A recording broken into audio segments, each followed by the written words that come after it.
Hello, and welcome to the virtual classroom experience. My name is Vivian Stewart, and I'm one of your librarians. The session today is Exploring Diversity and the Constitution.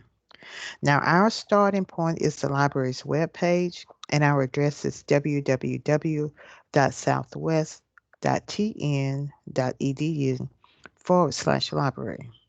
Now, I suggest when you view this later that you select the option for full screen view so that you'll be able to see everything um, as perfectly as possible. Now, before you start any type of assignment, what I suggest you do is you try to work on your search strategy terms. Like come up with the terms that you know you would like to use during your searches.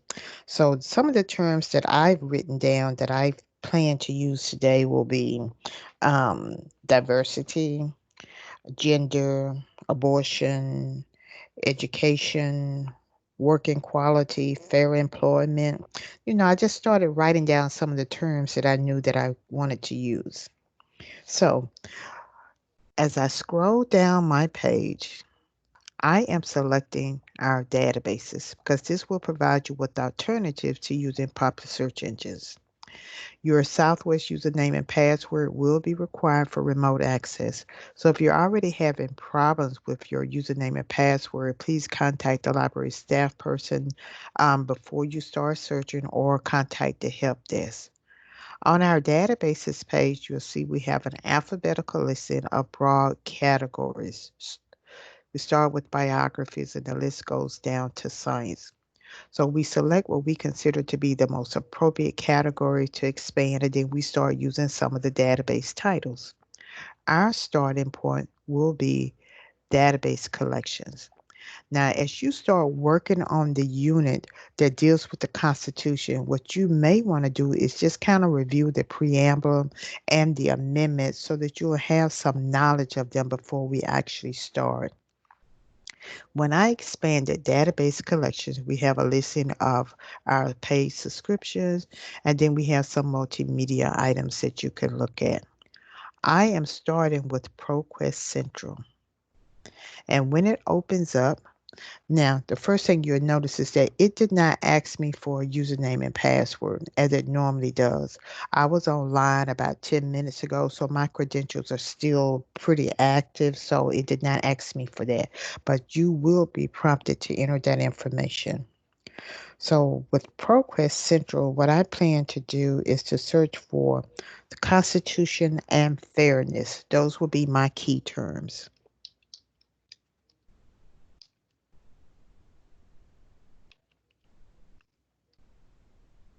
Now, I am simply copying this because I'll kind of be using the same search terms throughout all of my searches. So, Constitution and fairness, and now I am searching this.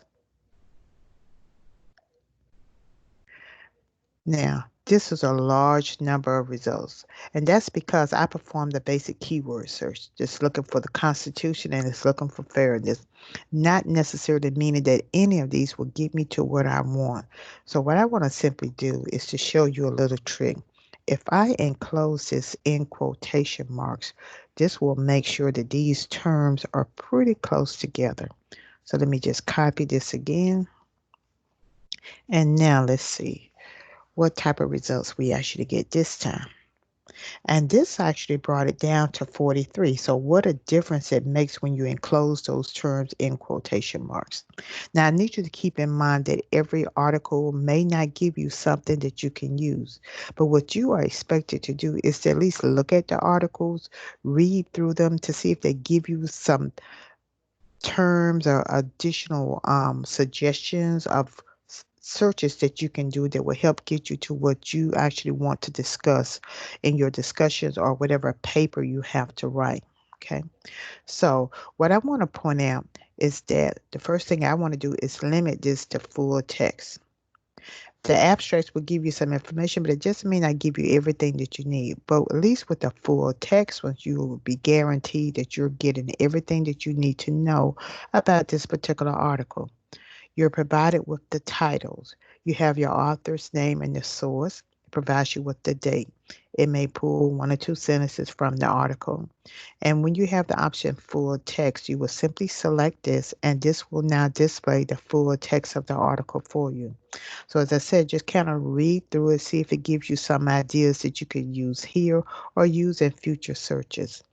All of our databases will have tools that are provided. And if your instructor tells you that your paper should be an APA or MLA style, this option will actually cite it for you.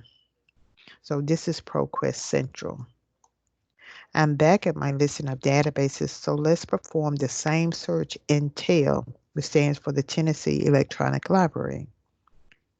So the first thing that I'm doing is selecting all of the titles in TEL, which is about 60. And we're going to perform the same search here. And remember, our terms are enclosed in quotation marks. And when it comes to our results this time, it gave me only one article. And that could be because maybe we cannot use those quotation marks here. So let's remove them and try it again. So you see, it depends on the database. Sometimes the quotation marks work, sometimes they don't. So you just need to be aware that they all do not operate the same way. So in this case, just performing a keyword search, it shows me the total number of general magazine articles that it found. Academic journals are more scholarly type publications. There are books that will provide me with information, newspaper articles. I have one image and I have some video clips. You can filter your results by the publication dates, subjects, or document types. I've already selected full text documents, so everything is full text. There are no abstracts and there are no citations. Once again, every article will not be something that you can use, so you just need to use your best judgment skills. So if I like this particular one, Fighting the Fairness Doctrine, this is the title. I have my author's name, the source it came from. It tells me when it was written, the number of words, and it tells me that this is an article. It pulls one or two sentences from the article, and this is the database on the previous page that it came from. By simply selecting the title, I now will have the full text of this document. There's a tool that will cite it for you and the different styles that you see across the top. You have a tool that says translate to translate it into multiple languages. You can increase or decrease the font size. You can listen to this. If you have a Gmail account, you can send this to your Google Drive or use your Microsoft OneDrive by using your Southwest credentials. Send it to another email account or even download this. So as I scroll down, this is the full text of the article. Once again, you're going to read it to see if it gives you some ideas of how you can change your search terms a little bit more, or maybe there's something here that you can actually use. I'm simply closing this out. Back at our list of databases, and now the next place I would like to go is ethnic gender.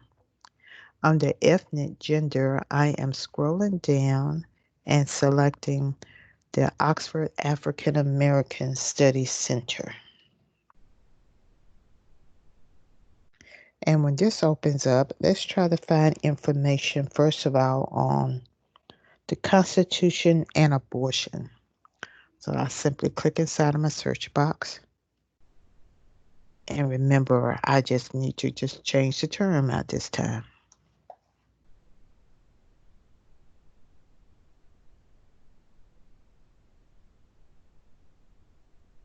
Now, as you can see, the quotation marks are not working here, so we're going to paste it back in again and remove them.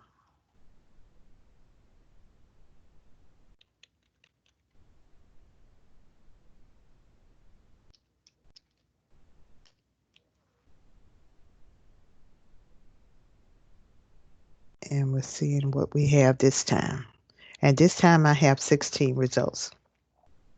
So now what you are expected to do is to just simply select one and read through them, because I believe from here what we have are these are maybe some cases that can be discussed concerning this and how it may be unfair in some type of way.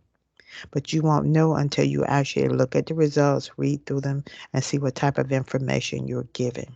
And see, it mentions the 14th Amendment here. So, there are some things here that you can actually use. I think that we should perform one more search while we're here. So let's try the Constitution and disparities. And we're going to remove the quotation marks because they don't work well here.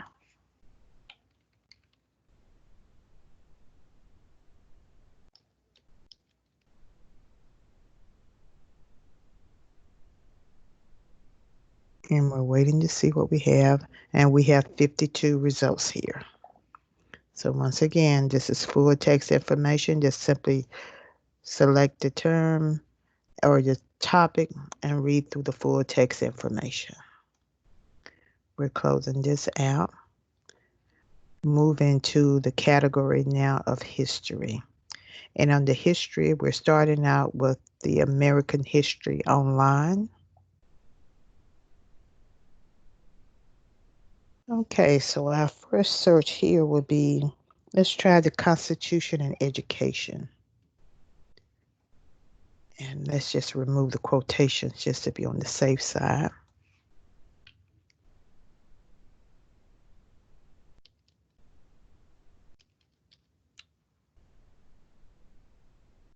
And I have a total of 1,526 results. And so these will be articles. You can look at primary sources. You can look at images, and then there are newspaper articles that you can view. All of this will be full text information. So you would just simply click on the topic and you'll be provided with the full text information. But as I kind of look down through this, you see it mentions the Little Rock integration crisis. It mentions religion, which may be something that you could branch off to: slavery, civil war in the Constitution, welfare, even disability. So this may be a good place for you to find information. So while we're here, let's just change it up a little bit and let's try healthcare.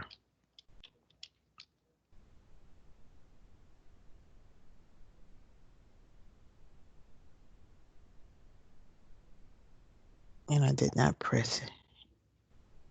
Oh, I'm sorry. I didn't even see the results pop up. We have 438. So it starts talking about the Affordable Care Act and Webster versus Productive Health Services. So you see, there are things that you can actually find. It's just a matter of you kind of changing up your search strategy. So let's close this out, and we have one more source that we will look at, still up on the history. I'm going to the History Reference Center. So this time, let's use the Constitution and race.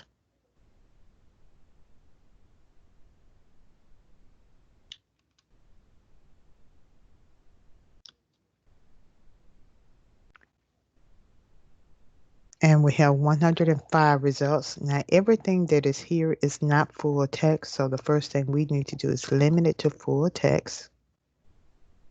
And that brought it down to 93. So these are your titles. You have your author's name. You have the source. And just by selecting PDF full text, you will be provided with the full text. It just shows you the scanned version. So this is actually a court case. And these are the tools that you have access to. These are additional articles that appeared in this particular source. Okay, so we have a number of different databases that you can try. You may have to write a paper, so I just want to quickly show you the category of grammar. Under recommended websites, there are things that help you with citing, help you writing an essay. Research Help is a document that we created, but I want you to know about the Thesis Builder, which will help you formulate a thesis statement. Just simply come and answer these questions. What's the topic you want to write about? What's your main opinion on the topic? Your strongest argument supporting your opinion? A second good argument that supports your opinion? And simply change this to what is a third good argument. Create your title And when you select build a thesis based upon what you have placed here, it will give you a suggested thesis statement. It is not plagiarism as long as you don't copy and paste something directly from one of your sources. If you click on make an online outline, it will place everything in outline format for you so you can stay on target when you're writing your paper. Once you have written something, I suggest that you let Grammarly proof it for you.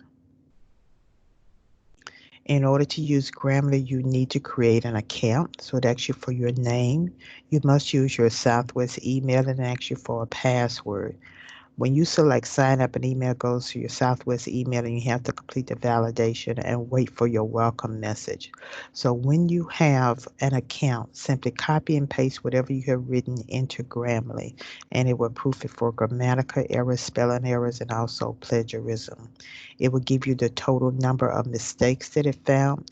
It will give you suggestions of how to correct them, give you an explanation on why it was a problem, or simply allow you to dismiss it.